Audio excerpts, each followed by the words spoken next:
The federal government has ordered an immediate release of humanitarian relief to the Plateau communities affected by the recent attacks.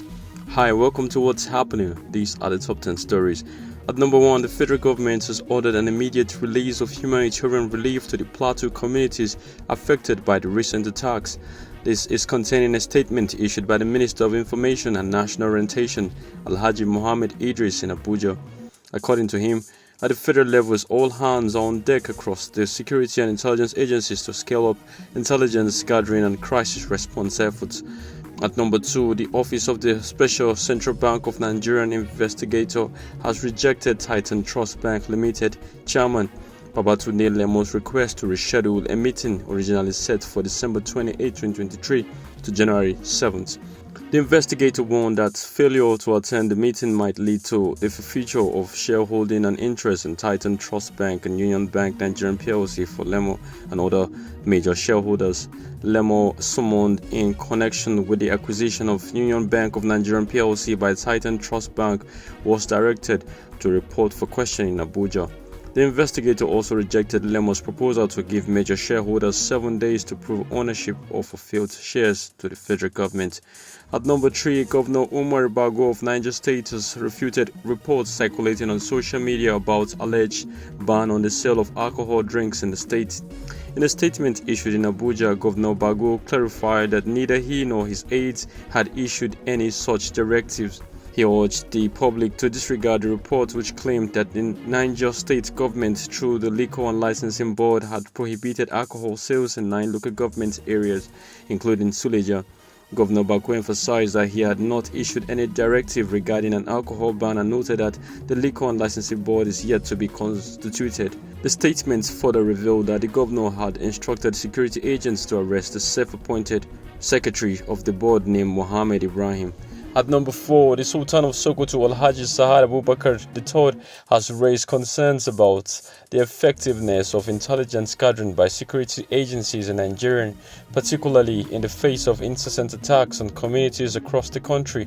Speaking at the 80th edition of the National Islamic Vocation Course in Bauchi, the Sultan criticized the security agencies, noting that bandits and criminals attacking Nigerians seem to be consistently ahead in gathering intelligence.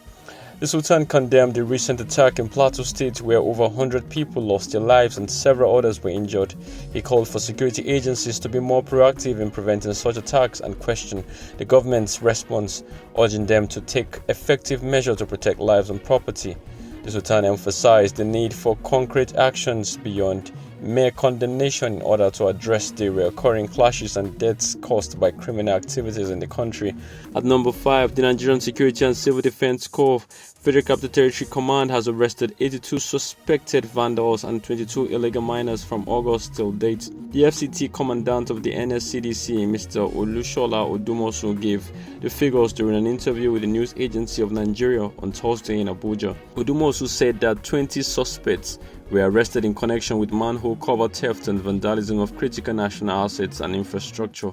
He said that 5 suspects were arrested in September for alleged vandalism of electrical cables, 14 for alleged vandalism of other public property, and 2 others for alleged television theft. At number 6, the Federal Competition and Consumer Protection Commission (FCCPC) announced on Wednesday that British American Tobacco Nigeria Limited and its affiliated companies will pay a $110 million penalty for multiple infractions. The affiliated entities involved in the penalty are British American Tobacco Marketing Nigeria Limited, British American Tobacco PLC, and British American Tobacco Holding Limited. At number 7, Nigeria is poised to commence the delivery of gas to South Africa in what marks a historic development in trade relations between the two nations. Riverside NLG, a Lagos-based energy firm, is engaged in talks with counterparts in South Africa to finalize the deal. David Ige, the CEO of Riverside NLNG, stated in an interview that they are likely to close the deal and start the gas delivery to South Africa early in the coming year. He highlighted the rapidly evolving gas market in the region, covering a vast area of approximately 3,000 nautical miles from Nigeria. This includes South Africa, West Africa, Northwest Europe, the Caribbean, and South America. At number 8, the Palestinian government has accused Israel of deliberately pushing the Palestinian economy situation towards disaster by failing to disburse Palestine's clearance funds for the second consecutive month.